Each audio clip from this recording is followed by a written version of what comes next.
Hello दोस्तों, आप सबका स्वागत है। आज हम एक ऐसी घटना पर बात करेंगे जिसने समाज को झकझोर कर रख दिया। ये एक ऐसी घटना है जो न केवल हमारी शिक्षा प्रणाली और समाज की कमजोरियों को उजागर करती है, बल्कि धार्मिक अंधविश्वास के अंधकार को भी हमारे सामने लाती है।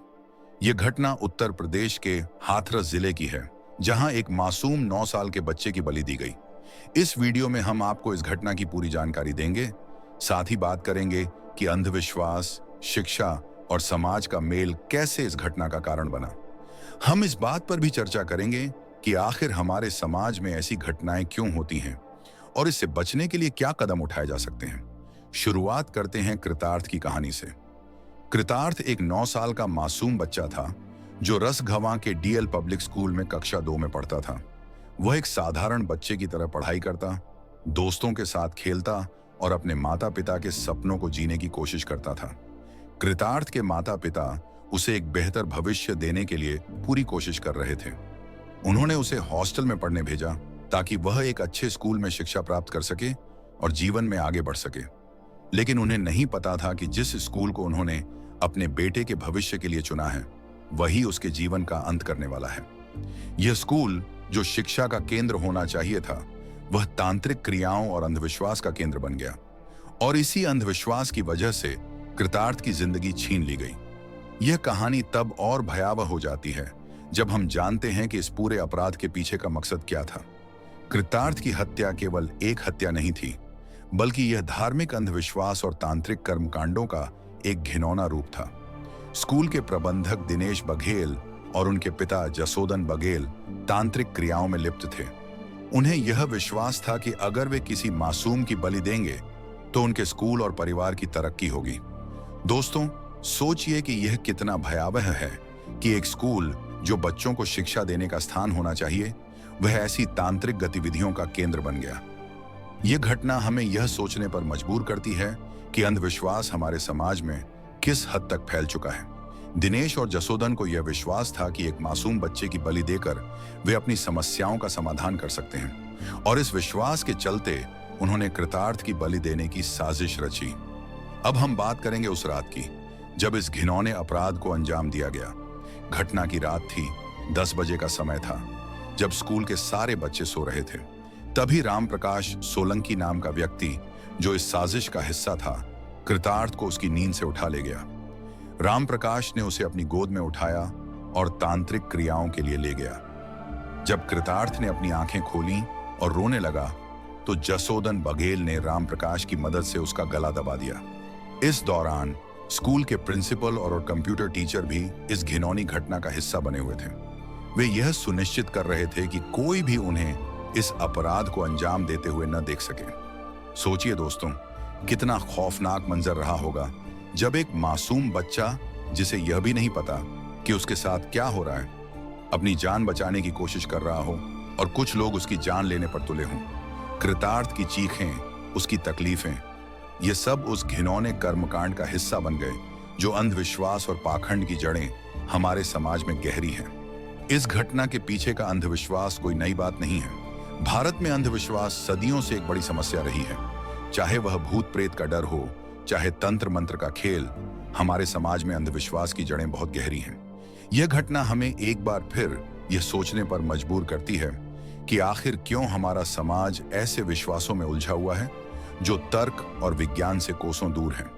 भारत में आज भी कई जगहों पर तांत्रिक क्रियाएं, बलि और काला जादू आम बात है। लोग अपनी समस्याओं का समाधान तंत्र मंत्र में ढूंढते हैं और इसके लिए वे किसी भी हद तक जाने के लिए तैयार रहते हैं। यह घटना भी उसी अंधविश्वास का परिणाम है। दिनेश और जसोदन को यह विश्वास था कि एक मासूम की बलि देकर वे अपनी समस्याओं को हल कर लेंगे, और इसी विश्वास ने एक मासूम की जान ले ली। अब बात करते हैं शिक्षा की। दोस्तों, शिक्षा का काम है लोगों को जागरूक करना, उन्हें तर्क और विज्ञान की राह दिखाना। लेकिन जब एक स्कूल ही अंधविश्वास और तांत्रिक क्रियाओं का केंद्र बन जाए, तो सवाल उठता है कि आखिर हमारी शिक्षा प्रणाली में क्या कमी है। यह घटना यह साबित करती है कि हमारे देश की शिक्षा प्रणाली में गहरी खामियां हैं। एक स्कूल जो बच्चों को तर्क, विज्ञान और ज्ञान सिखाने का स्थान होना चाहिए, वहां अंधविश्वास और तांत्रिक क्रियाएं हो रही हैं। ये हमारे समाज के लिए एक बहुत बड़ी चेतावनी है। आज भी हमारे देश में कई लोग शिक्षा से वंचित हैं। जो लोग पढ़ाई कर भी रहे हैं, वे तर्क और विज्ञान की जगह अंधविश्वास और पाखंड में उलझे हुए हैं। इस घटना ने यह साफ कर दिया है कि हमें अपने शिक्षा तंत्र को और मजबूत करने की जरूरत है, ताकि लोग ऐसे अंधविश्वासों से मुक्त हो सकें और तर्कपूर्ण सोच विकसित कर सकें। कृतार्थ के लापता होने के बाद उसके माता पिता को कुछ संदेह हुआ। जब कुछ दिनों तक स्कूल से कोई जानकारी नहीं मिली तो उन्होंने पुलिस में रिपोर्ट दर्ज कराई। इसके बाद पुलिस ने जांच शुरू की और धीरे धीरे इस घिनौने अपराध की परतें खुलने लगी। जांच के दौरान पुलिस ने स्कूल के नलकूप की कोठरी से बलि देने का सारा सामान बरामद किया। इन सामानों में तंत्र मंत्र की किताबें, बलि के लिए इस्तेमाल किए गए औजार और तांत्रिक क्रियाओं से जुड़े अन्य सामान शामिल थे। ये साक्ष्य काफी थे कि इस अपराध के पीछे तांत्रिक क्रियाएं और अंधविश्वास का हाथ था। पुलिस ने इस घटना में शामिल सभी आरोपियों को गिरफ्तार कर लिया, जिनमें स्कूल का प्रबंधक दिनेश बघेल, उसका पिता जसोदन बघेल, राम प्रकाश सोलंकी और अन्य आरोपी शामिल थे। इसके बाद इस मामले को अदालत में पेश किया गया, जहां अभी भी न्याय प्रक्रिया चल रही है। अब बात करते हैं हमारे नेताओं की। आज हमारे प्रधानमंत्री नरेंद्र मोदी और उत्तर प्रदेश के मुख्यमंत्री योगी आदित्यनाथ बड़े बड़े दावे करते हैं कि वे 2047 तक भारत को विश्व गुरु बनाएंगे। वे शिक्षा की गुणवत्ता सुधारने की बातें करते हैं, समाज को जागरूक करने की बातें करते हैं, लेकिन जब उन्हीं के राज्य में अंधविश्वास और तंत्र मंत्र के नाम पर मासूमों की बलि दी जाती है तो वे चुप क्यों रहते हैं? उत्तर प्रदेश में यह कोई पहली घटना नहीं है जहां अंधविश्वास के कारण लोगों की जान गई हो। इसके पहले भी कई घटनाएं सामने आई हैं जहां धार्मिक कर्मकांडों और तंत्र मंत्र के कारण निर्दोष लोगों की जान गई है। लेकिन हमारे नेता इन घटनाओं पर चुप्पी साधे रहते हैं। वे केवल चुनावी भाषणों में समाज की प्रगति की बातें करते हैं, लेकिन असल में समाज की जड़ों में फैले अंधविश्वास को दूर करने के लिए कुछ नहीं करते। दोस्तों, यह घटना केवल एक चेतावनी नहीं है, यह हमारे समाज के लिए एक बड़ी चुनौती है।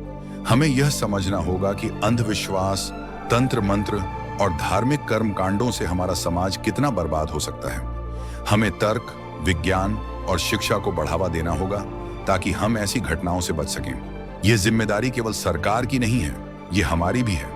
हमें अपने समाज को जागरूक करना होगा, हमें अपने आसपास के लोगों को तर्क और विज्ञान की महत्ता बतानी होगी। जब तक हम खुद अंधविश्वास से मुक्त नहीं होंगे, तब तक हम अपने समाज को प्रगति की राह पर नहीं ले जा सकते। निष्कर्ष, कृतार्थ की मौत एक मासूम बच्चे की बलि मात्र नहीं है, यह उस धार्मिक अंधविश्वास और पाखंड का प्रतीक है जो हमारे समाज में गहरे तक फैला हुआ है।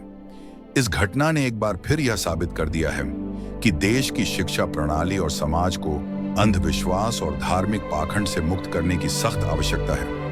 हमें शिक्षा का स्तर सुधारना होगा, तर्कपूर्ण सोच को बढ़ावा देना होगा और अंधविश्वास के खिलाफ सख्त कदम उठाने होंगे। तभी हम सही मायने में एक प्रगतिशील और विश्व गुरु बनने वाले राष्ट्र का निर्माण कर सकते हैं। धन्यवाद दोस्तों। अगर आपको यह वीडियो पसंद आई तो इसे लाइक और शेयर जरूर करें। चैनल को सब्सक्राइब करना न भूलें और बेल आइकन को दबाएं ताकि आप हमारी अगली वीडियो को मिस ना करें।